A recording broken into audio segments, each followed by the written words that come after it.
Defesa dos jogadores, o interesse na partida e o Tite ali bem ativo, à beira do gramado. Bom para o Flamengo, que agora é o terceiro colocado. É o terceiro colocado, um time jogando realmente mais solto dentro de campo.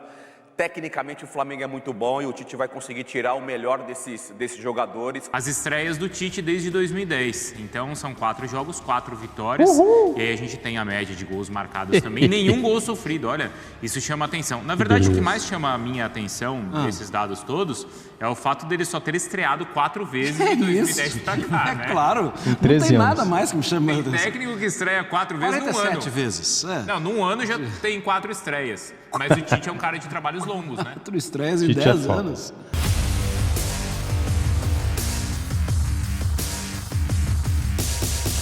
Salve, salve nação! Saudações rubro-negras! Vídeo top! O Mengão venceu na estreia de Tite. Separei aqui pra vocês as análises e opiniões de Denilson, Renata Fã e também do programa Sport Center da ESPN Brasil, analisando o Tite, como que o Flamengo jogou, o Flamengo já tem a cara de Tite, tudo isso aqui e agora. Então quero dar os créditos aqui para o canal Jogo Aberto e também para a ESPN Brasil, link na descrição como créditos. Já chega deixando o like, se inscreva aqui no nosso canal e ative o sininho. No final eu vou falar aí o que eu achei da estreia de Tite.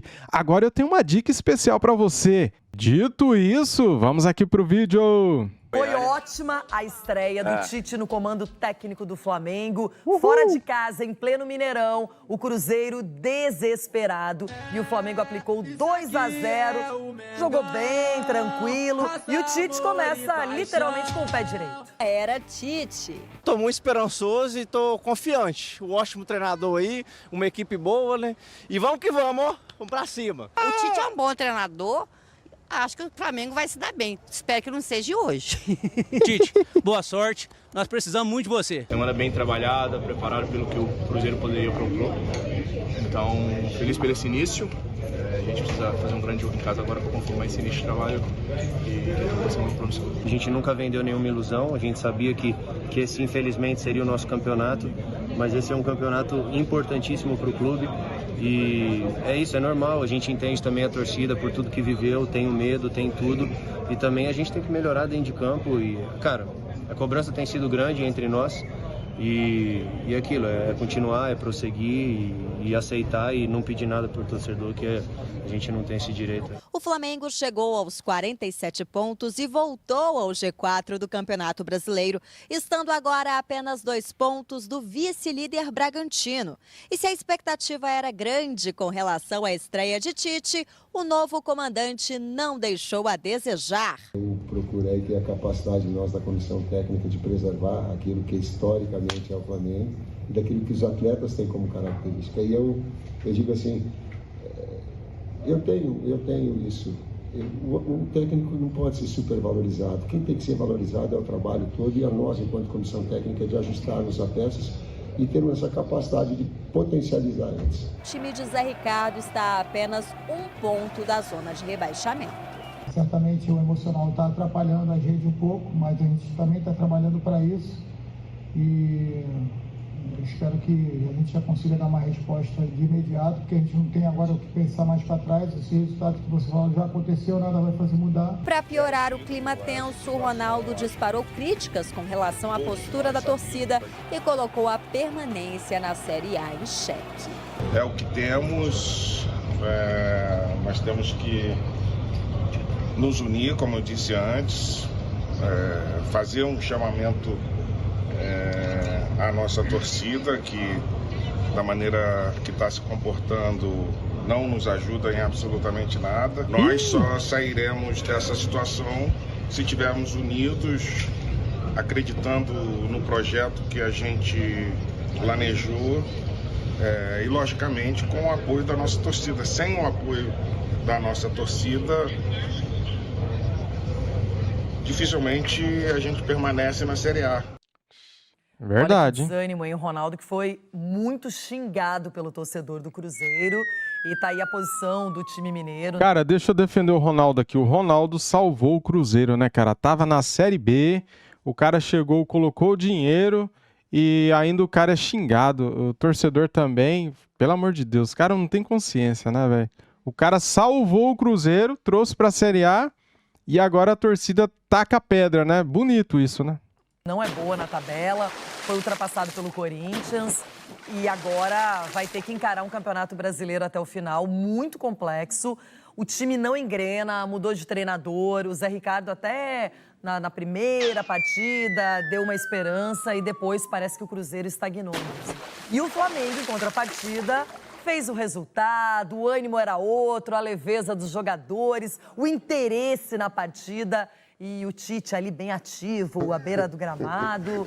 Bom para o Flamengo, que agora é o terceiro colocado. É o terceiro colocado, um time jogando realmente mais solto dentro de campo. Tecnicamente o Flamengo é muito bom e o Tite vai conseguir tirar o melhor desses jogadores. Óbvio que o principal é que coletivamente esse time funcione, esse time do Flamengo. Agora você olha para o recorte do jogo do Cruzeiro com o Flamengo ontem, em algum momento o Cruzeiro estava fazendo frente com o Flamengo. O problema é essa manutenção de intensidade, de entrega.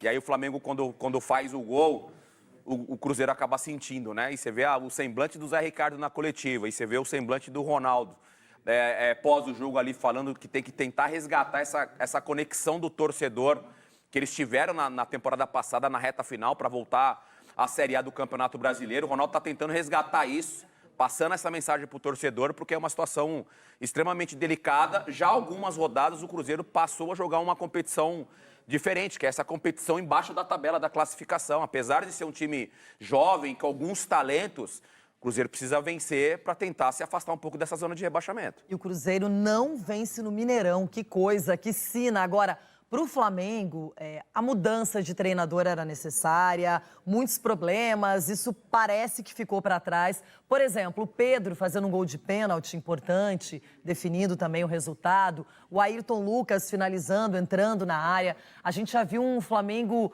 que ainda não tem, logicamente, toda a cara do Tite, mas com mais iniciativa, com mais dinâmica. Bruno Henrique ainda pede para sair, é uma pena, mas aí os reservas são bons também. Enfim, a gente vê que o Flamengo vai brigar aí firme, principalmente por essa vaga direta para a Libertadores. Agora, vamos falar... Agora sim, um corte aqui do Sport Center da ESPN Brasil. Tá muito bom este corte aqui, galera. Assista até o final, você vai se surpreender. Vamos lá. Corte dos jogos do Flamengo depois das paralisações em data FIFA. Então vocês lembram, Sampaoli, logo depois de uma data FIFA, perdeu por 4-0 para o Red Bull Bragantino. Depois o Flamengo perdeu por 3-0 também em outra data FIFA para o Atlético Paranaense. E depois dessa paralisação, agora já com o novo treinador, o Flamengo não só venceu, mas a gente está vendo ali as grandes chances criadas e as chances do adversário, como mudou e mudou bastante. Então já vou perguntar para os nossos comentaristas se eles já enxergam o trabalho do novo treinador. Antes, o Pedro Henrique Torre e também a Duda Gonçalves aqui com a gente, começando pelo lado rubro-negro, lado vitorioso, e o Flamengo comemorando a estreia do Adenor. Pedro, bom dia. Bom dia. Tudo bem, Bruno? Bom dia para você, bom dia a todos os amigos aí do Sport Center. Chegou a era Adenor, né? A era Adenor, enfim, chegou ao Flamengo agora de forma oficial, com jogo, com tudo, com direito a uma vitória também. Uma boa vitória de 2-0 fora de casa, o Flamengo se aproveitando também da derrota de outros concorrentes ali diretos pelo G4, o Grêmio e o Palmeiras. Então o Flamengo conseguiu uma boa vitória e foi um time de fato mais equilibrado. Acho que a torcida rubro-negra comemorou mais isso, foi uma vitória sem tantos sustos, um time mais equilibrado de fato dentro de campo, com boas notícias, né? Então o Tite fez ajustes ali durante a partida mesmo, depois de um sofrimentozinho inicial, como ele disse ali na coletiva de imprensa, mas foi um Flamengo um pouco mais seguro, rendendo um pouco mais, trazendo um pouco mais de estabilidade para esse momento. Uma característica desse início da era Tite é justamente a questão do ambiente, um ambiente mais tranquilo, melhor, e precisava, claro, dessa vitória para consolidar mais esse momento que o Tite, essa mudança de ambiente. Tem muitos jogos ainda, consolidar trabalho é outra história, mas consolidar mais a questão do ambiente. O Flamengo conseguiu, fez esses 2-0 com Arrascaeta e Gabigol no banco de reservas, é um ponto muito importante também. Então o Flamengo conseguiu um ótimo resultado com o Tite fora de casa. Então sai mais fortalecido para enfrentar o Vasco nesse fim de semana e continuar essa caminhada aí. Restavam 12, agora são 11 jogos. O Flamengo vai perseguir jogo a jogo aí as vitórias. Como o Tite disse lá atrás, título brasileiro é apenas um sonho, questão matemática. A questão mesmo é o G4, garantir essa vaga para a Libertadores em 2024 de forma direta. E aí deu um bom passo ontem vencendo o Cruzeiro no Mineirão. Mas Pedro, se existe um sonho desse lado, existe um pesadelo do lado mineiro. De comentar essa questão, esse futuro do Cruzeiro aqui na tela, as estreias do Tite desde 2010. Então são 4 jogos, 4 vitórias. E aí a gente tem a média de gols marcados também. Nenhum gol sofrido, olha, isso chama atenção. Na verdade, o que mais chama a minha atenção desses dados todos é o fato dele só ter estreado 4 vezes de 2010 pra cá, né? Claro, não tem nada mais que me chama a atenção. Tem técnico que estreia 4 vezes num ano. 47 vezes. Não, num ano já tem 4 estreias. Mas o Tite é um cara de trabalhos longos, né? 4 estreias em 10 anos. Em 10 não, né? Seleção, Corinthians e Flamengo.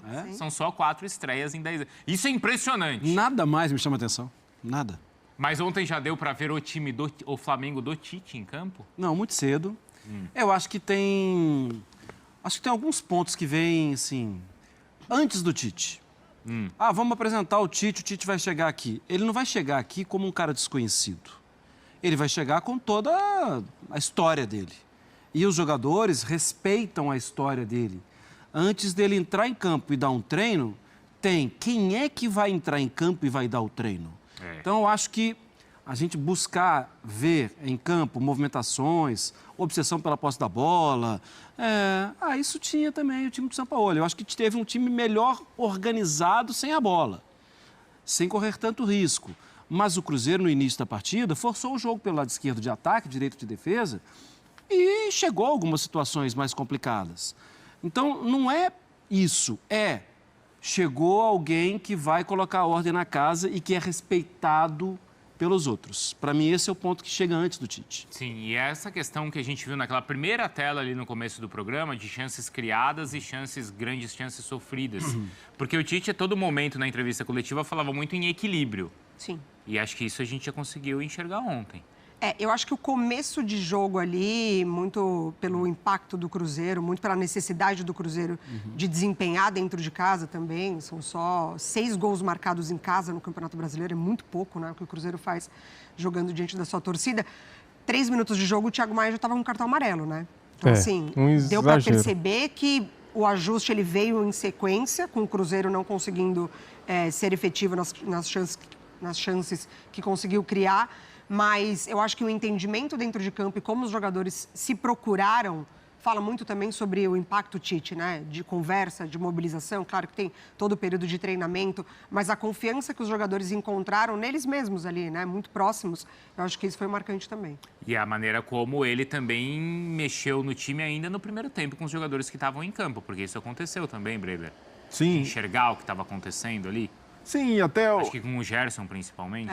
O Gerson, principalmente... O Gerson e Everton, né? Que trocaram e o Gerson passa a fazer um papel até mais equilibrado em campo, dosando um pouco as subidas para o Flamengo parar de sofrer, principalmente com as subidas do Cruzeiro pelo lado esquerdo. E eu gostei também da movimentação do Ayrton Lucas. O Ayrton Lucas mais solto no jogo, mais confiante, voltando a ser o Ayrton Lucas do começo da temporada, fazendo a diferença. Até na movimentação do primeiro gol, ele já tem o cacuete de tentar ir para o fundo, mas ele percebe que já tem um jogador aberto, que ele vai, apoia pelo meio, faz uma infiltração por dentro, chega dentro da área para receber a rebatida, algo que o Sampaoli trabalhava muito, mas o Ayrton Lucas não conseguiu assimilar. Então, com o Tite, com mais confiança, com mais liberdade, o Ayrton Lucas pode fazer esse tipo de jogada como a gente está vendo. Entrar na área, ter espaço para atacar. Então, já foi algo que já vinha sendo ajustado pelo Mário Jorge e agora o Tite pode aprimorar. E o Ayrton Lucas é só um dos exemplos de jogadores que o Tite pode melhorar com pequenos ajustes, mas ontem ainda não dá para dizer que é o Flamengo do Tite. Ainda tem muito trabalho. Mas um resgate de confiança, né? E o Flamengo finalizou só 9 vezes. Sim. Então é um Flamengo que ainda pode muito mais. Pode criar mais situações de gol, pode ser mais contundente, mas ainda assim cumpriu a missão que era dar estabilidade, que era conseguir uma vitória. Então nesse aspecto começa bem sim o Tite. A gente destacou aqui rapidamente, né, a mudança de posicionamento do Everton Ribeiro. Eu achei que ele foi importantíssimo no lance do gol. Porque, assim, várias vezes a gente já viu ali alguém receber de costas pro lance, meio de lado pro lance, segurar a bola, iniciar a jogada de novo, tudo. Ele dá um toque de primeira que mostra que o Matheus Pereira teve o vacilo de pego o Bruno aberto, diminui o espaço do Ayrton Lucas. Então, na fração de segundo em que ele está decidindo o que fazer, a bola já passou. E aí o Bruno entra, faz o cruzamento e o Ayrton Lucas tem muita tranquilidade, né? Muita qualidade técnica para fazer o gol. Mas eu acho que são isso, são essas coisas, né? De joguinhos que vão ficar mais visíveis daqui a algum tempo, né? Facilitador. Um dos caras, e aí foi um cara que cresceu com dos poucos, né? Que cresceram ali com o São Paulo, ele foi o Pulgar. E o Tite jogou já começa muito. também aproveitando esse jogador, né? Mais uma vez, né? Foi, Mari. Uma partidaça, assim, muito seguro, muito tranquilo, desarme para frente, assim, contribui demais com a mecânica do time, protege a zaga, que não estava com o Léo, por exemplo, estava com o Davi ontem, jogando com o Fabrício, é um jogador muito importante. O Ayrton Lucas, Pedro Henrique, era um cara que no começo da temporada, como o Breiler e a Mari falaram, aparecia bem, mesmo ainda naquele time do Vitor Pereira, mas depois o Sampaoli não gostava do lateral, né, tão ofensivo ali pelo lado esquerdo.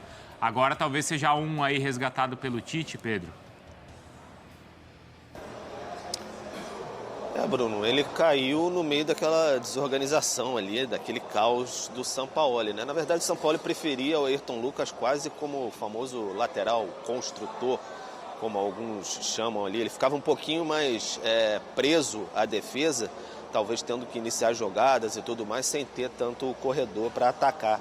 Não é a característica do Ayrton Lucas, isso é muito, muito mais do Felipe Luiz, né?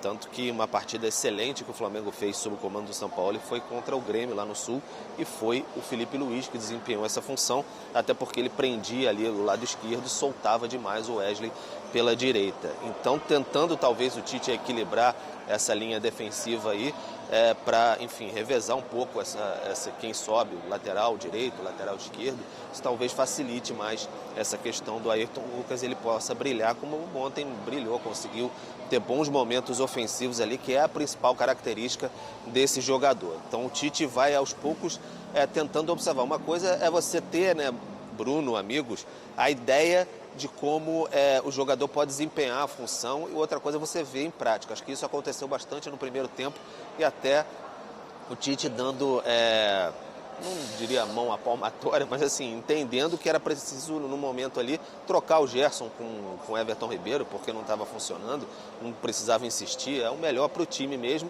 e até o Pulgar, como vocês destacaram aí, com o Sampaoli, jogava muito como primeiro volante, ele muito na frente da defesa, ontem saiu demais, se movimentou mais como um segundo volante ali, então mostrou outra característica, então são facetas novas, interessantes, pouca coisa, mas que a gente já pôde observar no primeiro momento do Tite. Galera, que vitória importante na estreia de Tite, né, cara? O Tite é um cara muito centrado, né, muito seguro, e ele sabe o que quer, né? E ele falando na coletiva pós-jogo que os jogadores fez exatamente o que foi pedido, o que foi treinado, né, cara? Então isso já é um respaldo, já é um entendimento que o grupo abraçou a causa, né? Fez o que o Tite pediu, isso é muito importante. Cara, falando aqui, a única coisa boa que o Sampaoli fez no Flamengo foi o Éric Pulgar. Tanto com Dorival Júnior, tanto com Vitor Pereira, não era usado, não era utilizado, não tinha muitas chances, né? Já o Sampaoli, que conhecia o Éric Pulgar, da seleção do Chile, deu oportunidade para ele e colocou o cara para jogar, e ele foi a notícia boa do Sampaoli, só, né? Já o Ayrton Lucas, o Sampaoli matou o Ayrton Lucas, cara, pode ver que com o Vitor Pereira, o Ayrton Lucas jogava mais avançado e o Ayrton Lucas, em certo momento neste ano, ele chegou a ser o melhor jogador do Flamengo, né? Arrebentando, jogando bem pra caramba. E ontem ele voltou a jogar mais adiantado, fez um gol. Que gol, né, cara? Que calma, que tranquilidade, né? Muitos jogadores perderiam aquele gol ali porque ficariam nervosos e chutaria a bola de qualquer jeito, né? Mas já deu pra perceber que existe algo diferente nesse time do Flamengo. Começou um pouco nervoso, né? O Cruzeiro começou com pressão alta. O Cruzeiro, até os 25 minutos do primeiro tempo, foi melhor no jogo, depois o Flamengo entrou no jogo, dominou o Cruzeiro, foi superior, em 5 minutos acabou com o jogo, fazendo 2 gols, e no segundo tempo eu percebi que o Tite estudou, né? O Tite segurou o resultado, o Tite segurou o time, fez as substituições que teve que fazer, teve lesão do Davi Luiz, entrou o Gabigol depois, entrou o Arrascaeta, entrou o Cebolinha, entrou o Pablo no lugar do Davi Luiz. Então, assim, ele fez algumas substituições. Cara, só foi o primeiro jogo, ainda vai acontecer muita coisa boa, galera. Domingo às 4 da tarde tem Flamengo e Vasco no Maracanã. Vai estar lotado, hein? Estreia do Tite no Maracanã vai estar lotado. O Vasco, que está beirando a zona de rebaixamento, pode cair a qualquer momento. Se o Flamengo vencer o Vasco, ele volta para a zona de rebaixamento. E, cara, se tem um time aí que pode cair, esse time é o Vasco, hein? Ele tá ali muito perto da zona e o Cruzeiro também. O Cruzeiro tá muito mal também, né? Pois é, mas se tiver que escolher entre Cruzeiro e Vasco para cair, eu torço pro Vasco cair, né, cara? É isso aí. Valeu, galera. Tamo juntos. Isso aqui é Flamengo. Saudações rubro-negras. Tendo mais vídeos tops, eu trago aqui pra vocês, hein? Deixe o sininho ativado. Fui!